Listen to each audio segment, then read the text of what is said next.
Hello everyone, welcome to Nomad Podcast. It's me, your host Emmanuel.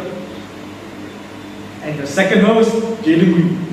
So as usual, we'll be discussing on a topic. So today, Jaden, what's the topic? Alright, so today our topic will be about factors contributing to driver shortage crisis in Malaysia transportation sector. What's the reason of me choosing this topic? Alright, the reason is that we believe this is actually a crisis in our country's transportation sector, as it really affects the supply chain efficiency. So we believe that it is quite important to discuss this topic. Yes, as what Jaden has said, our topic is factors contributing to truck driver shortage crisis. We're looking at logistics performance is one of the essential indicators of a country's economic competitiveness, since it measures the efficiency of the supply chain as well as facilitating the trades and believed to have a significant impact on the prospect of the development of any states of the economy. On the global level, we see logistics has a significant in its operation due to the enhanced globalizations of trade, technology enhancement, and time-bound delivery for product as what the customers have ordered. We are looking at truck driver haulage crisis, or in other words, truck driver shortages. It entitles a major shortage of qualified and competent drivers. It's not only a consequence but also act as a mediating factor that has an impact to the logistics performance. Hence why in the podcast today we will be talking on what are the factors that is leading to truck driver shortages. But as definitely you all don't want us to only both of us to be talking about this podcast. Hence why we have invited few guests to our podcast today. And firstly, it's Marshall Peter. Thanks for inviting me. Second is Yo Kaimun. Hi. And third is Si Jiang Fu. Subscribe. Yes, please subscribe. Hashtag. So first, what do you all think is the factors that is leading to truck driver shortage? So I think the factors contributing is low wages, because money is very important in the economy, of course.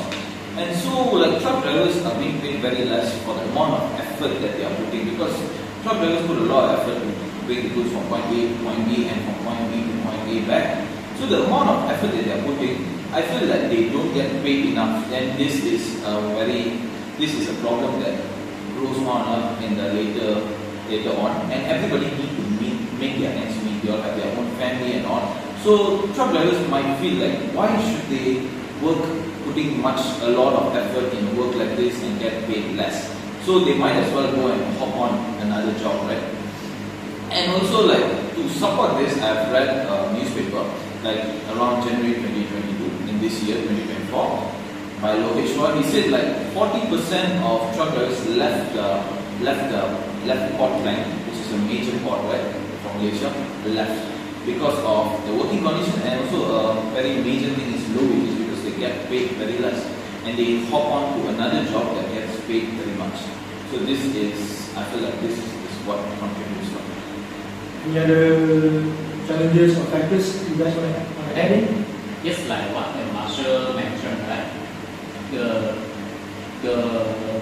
They need to like put many effort and they receive less wages for their working as a truck driver.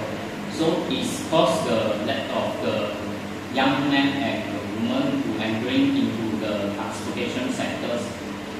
Since the less young men is entering the sectors, and the truck drivers is getting less, because as well the older truck driver is getting older, and it is near to their retirement year already.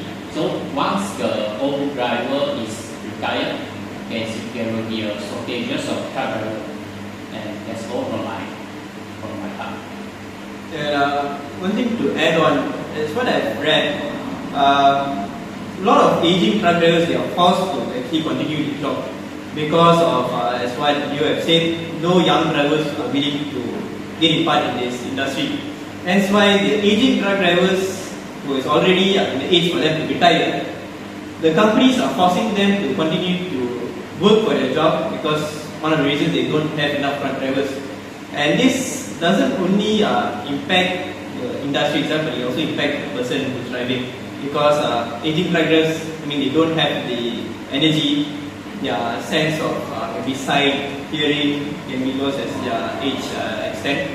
So I feel that this also can also impact the performance in terms of delivering the goods from point A to point B, as what Marshall has said.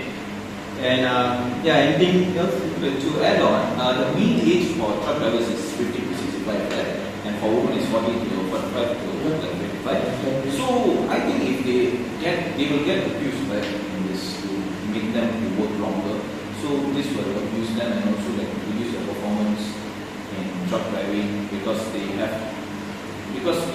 they get older, they need better working conditions. So the truck industry also have to provide good working conditions for the aging truck drivers, right? I don't think that's happening now. Actually, it's quite tough, to be honest, if you wanted to just put like a better working condition for those aging truck drivers, because it's quite tough, because it's a very harsh job to manage for aging truck drivers to work in. Doesn't matter if it's for old truck drivers or young men or women working in this industry. So it's actually quite harsh to put in. Yeah. So another reason will affect this crisis is because of the unstable working hour. Because when the demand is increased, therefore, so the driver they need to drive for a long distance, and one trip they will drive maybe 300 or 400 kilometers. So that it will be very boring in that trip lah. And they will they will want to have very focused on their driving. So they will like very stressed in their job, and they will lose some motivation in that. And because of the long working hours, so they will like feel no work-life balance. So it may one of the reasons will affect the crisis. Actually, I also agree with Jubu's point in terms of unstandardized working hours. As he mentioned just now, that those truck drivers, they work in very long hours, and it's impossible for them to have a work-life balance. So it's very hard for them to see their family, or maybe to meet up with their friends and everything. So it could cause some stress in their own personal life.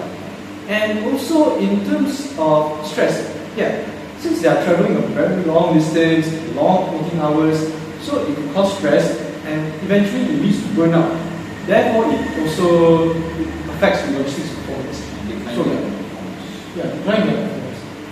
And also, as what Jingfu said, truck drivers, they travel 300 to 400 kilometers on a daily basis.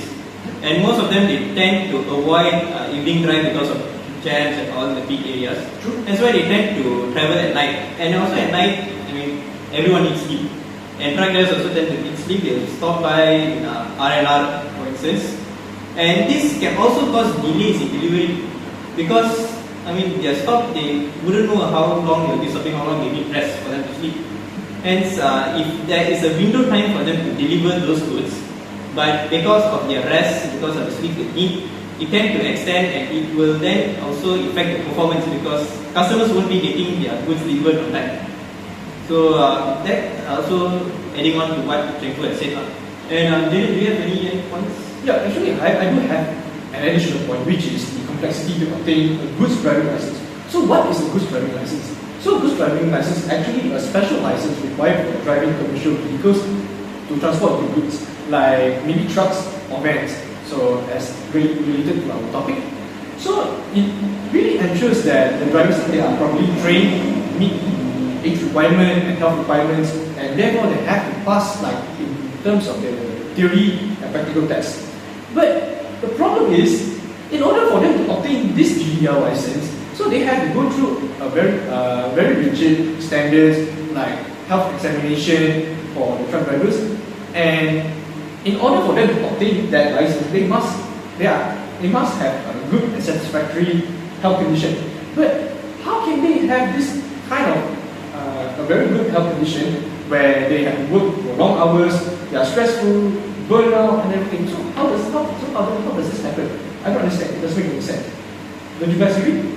Yeah, that's why I think if I read there are a price difference for them to get those licenses. Yeah, true. Like, they had to pay a few amounts of money to go through this medical test. Once you pass the medical test, the driving test, once past that, then there's another test for them to complete getting the license. As well as also that, I think that is also one of the reasons why younger drivers they don't want to enter. The pricing is around like this, like 80 to 200 for medical fees alone. Then like about 800 to 1.5k for their training and then for their test and everything. And also their annual fee alone, the licensing fee ranges about 100 ringgit annually. They have to pay every year to renew. Yeah. So since all like everyone mentioned about the side effects of obtaining this good GDL license, so it's very expensive. The standards, the health standards and everything they have to achieve.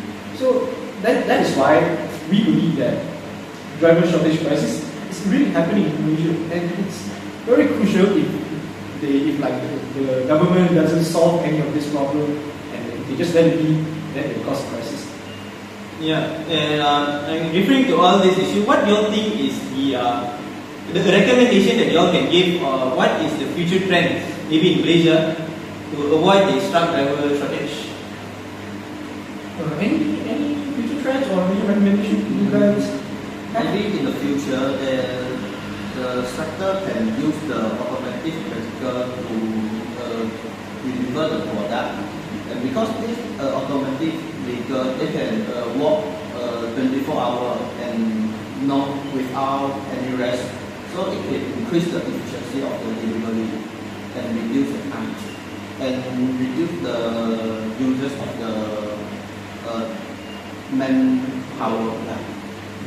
For my part, I think maybe increase your wages according to this economy, the inflation, taking all of that into account.